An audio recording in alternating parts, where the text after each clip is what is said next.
咁啊，經濟下行啊，過往全球手錶嘅市場啊，其實中港澳呢已經佔咗一個好重要嘅份額。咁啊，如今中港嘅經濟放慢啦，手錶市場自然首當其衝。眼見住呢白嘅地通拿呢，白色地通拿啦，由之前最癲我諗見過大約46萬嘅時候呢，依家已經回落到20萬左右嘅啫。嗱，跌幅超過50%啊！咁啊 AP Royal 嘅我哋嘅呢一隻15500呢，高峰期我都見過佢超過40萬啊，簡直係癲咗。依家20零萬都有交易啊！嗱，跌嘅就都唔係問題，最大嘅問題其實大家都仲係覺得有好大嘅下跌空間啊！呢個先係最慘啊！上一集我哋 Watch Catalog 咧為大家介紹咗點樣用10萬蚊最大化。唔知係咪經濟低迷嘅環境下，大家都好手緊，所以嗰條片反應呢出奇地唔差嘅。仲未收睇嘅，其實就絕對值得重溫翻啦。咁不過始終10萬蚊呢都唔係人人可以負擔，咁所以今集呢嚟翻一啲貼地啲嘅，嚟翻一啲現實啲嘅介紹，不如介紹一啲5萬蚊以內，又係一啲玩錶之人都會去揾嘅一啲二手嘅錶款啦。咁如果你以為係嗰啲話加多少少錢買 R 牌嗰啲呢，咁我諗呢一集呢絕對令你失望啦。我諗如果你想睇 R 牌嘅話呢，我諗你都係去第二個 channel 睇啦。不過5萬蚊之內呢，其實就二手錶啊，講緊其實都好多嘅選擇噶啦。咁啊已經足夠去買一啲呢，你帶出嚟，錶友們呢都會覺得你係中毒已深嘅一份子。非常高性價比嘅嗱，自己呢近半年都買咗2隻，咁啊想分享一下呢，究竟我哋作為錶迷呢都會買一啲咩嘅二手錶款呢？嗱，加上呢，依家國內經濟非常之低迷，上面嘅二手市場呢簡直係超多寶物嘅。咁啊，影片後半部嘅部分呢，都介紹一下市場上其實有咩抵玩之作啊，介紹俾大家。咁啊，第一隻抵玩到爆嘅之作啦，我自己都買咗 Montblanc 嘅第一個自家計時機芯嘅呢一個款 Nicolas 唔知點樣讀啦，呢個 Waysat 定咩嚟啦。咁我諗你識錶嘅就一定會識噶啦，就絕對唔係嗰啲等閒之輩所認識嘅呢一個款。咁大家都知道呢 Montblanc 其實就係一啲筆起家噶啦，直到80-90年代就開始俾人收購咗啦。咁1997年呢就推出手錶啦，2006年啊 Richemont 啊呢個 group 呢仲買埋咗呢個 Minolta 添，咁啊列入咗呢個 Montblanc 嘅副線。咁呢個計時嘅技術咧，突然間考第一啦，即刻咁啊，令到2008年啊，就發布咗 Montblanc 第一個自家嘅機芯，計時嘅機芯。果然有 Milafa 呢個同學嘅加持呢，嗱，第一隻計時呢，就嚟一個好唔同嘅樣啊，好唔同嘅感覺啊，竟然致敬咗世界上第一個嘅計時器啊，喺1821年誕生，發明家就係呢一個 Nicolas。唔知點讀啦 Nicolas 啦叫佢做，咁啊即刻令到呢款嘅計時錶呢聲名大噪啊！咁不過可惜啦，真係，識錶嘅先至識得。2008年呢到今日呢，仲出緊呢一個款式噶，機芯都係一樣嘅，只不過每年出嘅款呢都係一啲唔同嘅錶盤啊，唔同嘅組合啊，有時候鋼帶，有時候皮帶，有時候有一啲尼龍帶咁啊。總有一款啱你嘅。嗱，依家呢個款呢，其實一樣賣緊嘅，港幣6萬幾蚊。咁我呢一個款呢，仲要係鋼帶款式添，即係再貴啲啦。咁當時都喺國內揾到嘅，咁啊折合翻港幣其實2萬幾蚊嘅，2萬零蚊港幣嘅。個 condition 仲要係非常之新淨添，好似近款冇戴過咁。咁個鏈帶呢，仲要係超長啦，感覺上應該都冇改動過添。個錶底就可以欣賞翻呢一個非常之平衡嘅一個佈局，咁啊左右好平衡嘅技術真係一啲都唔簡單，打磨都一啲都唔馬虎，仲有倒儲輪喎大佬，咁嘅價錢仲有倒儲輪，實在太過分。嗱，試諗下咧，如果你手錶嘅初哥，你第一隻錶夠膽死就買一個咁嘅款帶出嚟呢，其他人一定唔會覺得你係初哥啊，真係做到一步到位啊！咁啊，第二款呢，我就覺得會係 hardcore 一啲啦，即係如果你夠膽買呢，都唔係等閒之輩噶啦。Chrono Swiss 嗱，雖然呢個牌子呢，其實就得40幾年歷史嘅啫，咁但係已經成為咗錶迷眼中嘅一個，我唔可以話佢名貴啦，但係一個好特別、好有個性嘅一個牌子啦。有幾多人知道今日見慣見熟嘅呢個 Regulator 嘅手錶呢？其實 Chronoswiss 就係第一個牌子咁樣去做。佢哋喺1988年呢，就係第一個牌子將 regulator 呢一個概念呢放咗喺手錶之上。咁咩係 regulator 呢？咁我諗大家都應該好熟悉啦，我呢度就唔介紹啦。咁所以我諗如果有朋友想收藏一隻 regulator 呢，咁我諗 Chronoswiss 都係不二之選噶啦。話晒佢哋係始創，即係將 regulator 放喺手錶度喎，咁梗係值得買啦。咁而呢個款呢，又係一個現行款嘅，你睇翻網站其實大約係港幣7萬蚊以上嘅。咁依家呢，二手價又係2萬蚊搞掂噶啦。咁雖然呢，今次呢一隻呢就唔係自家機芯啦，而係一個6498嘅機芯去改嘅，感覺上個性價比呢就冇頭先嗰隻 Mont Blanc 咁高噶啦。咁不過自己一直都有留意翻 Chronoswiss 啦，而呢隻亦都係 Flying Regulator 啦。咩意思呢？就即係嗰個錶盤呢個立體感十足噶啦，3支針呢就好似凌空懸浮咗 Flying 一樣啦，非常之獨特，非常之好睇。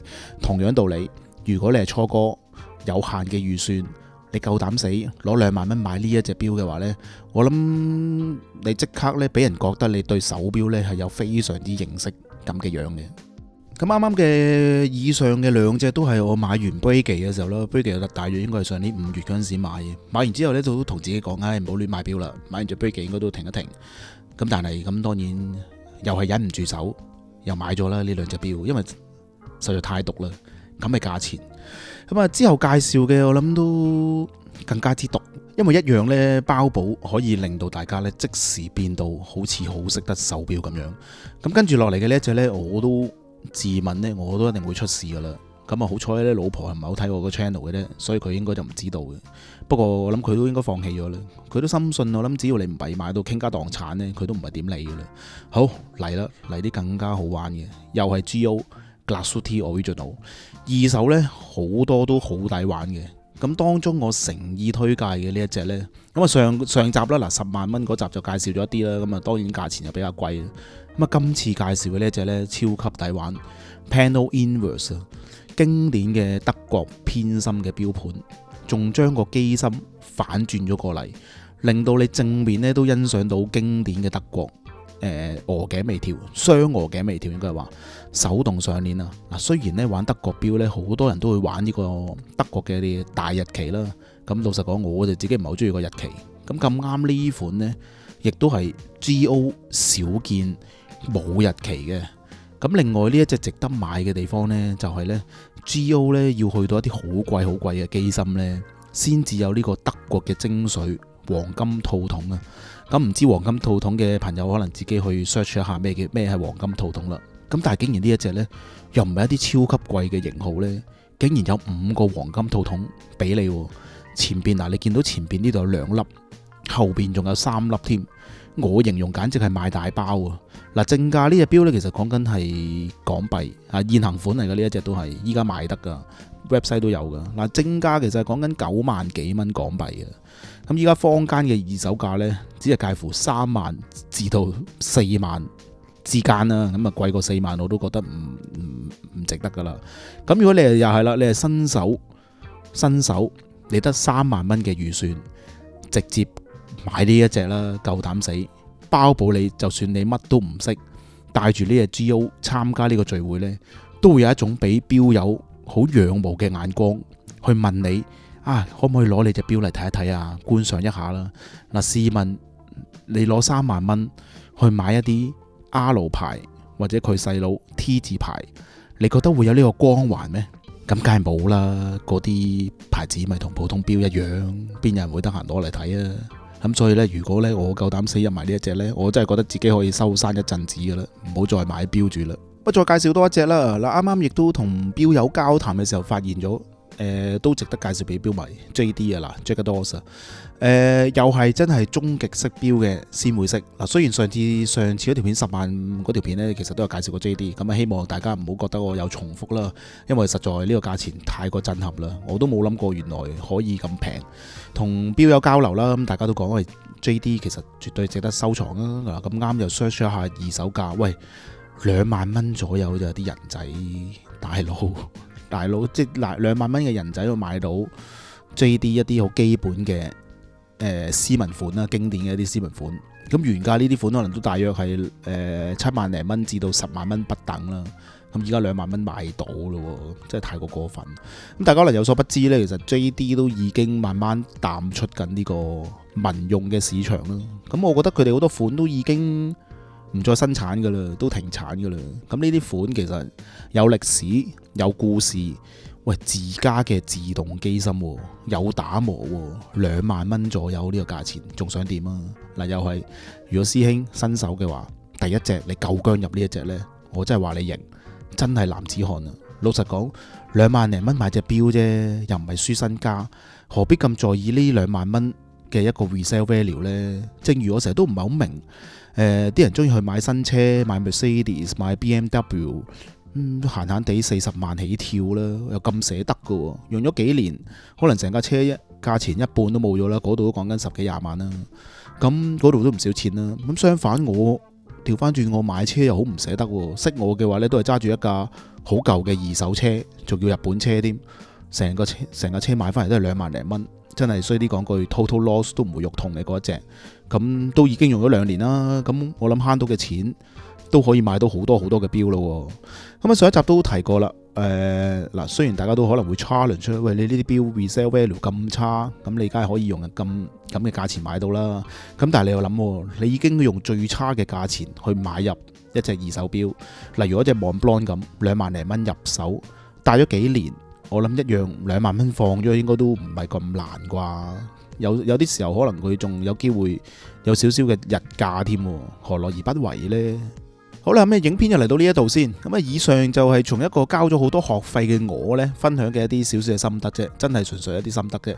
不過都係要重申一次啦。嗱，買二手錶一定有風險噶啦，要自己大家衡量翻，咁啊確保自己要接受呢一個玩法先至好買。咁當然買新錶絕對係另一種嘅享受，另一種體驗啦。咁我諗最緊要都係希望大家玩錶玩得開心啲，玩得心境開朗。如果你成日諗住 resale value 嘅話呢，我就覺得唔建議你玩手錶啦，因為好容易輸錢嘅。咁啊，真心熱愛手錶嘅呢，就唔太應該呢將呢個 resale value 呢作為首要嘅考慮嘅。正如我成日都強調，買手錶呢，最緊要咩呢？最緊要揾到一隻代表自己 character 嘅，而唔應該盲目追從一啲潮流。就算俾你追到嗰隻手錶，都冇靈魂噶啦。嗱，仲未訂閱嘅你呢，希望你訂閱支持一下。小弟仲係一個從來都唔理會 resale value， 只係真心追隨住自己中意喜好去買錶嘅啫。希望你中意我嘅 channel 啦。我哋下一集再介紹一啲另類嘅角度。拜拜。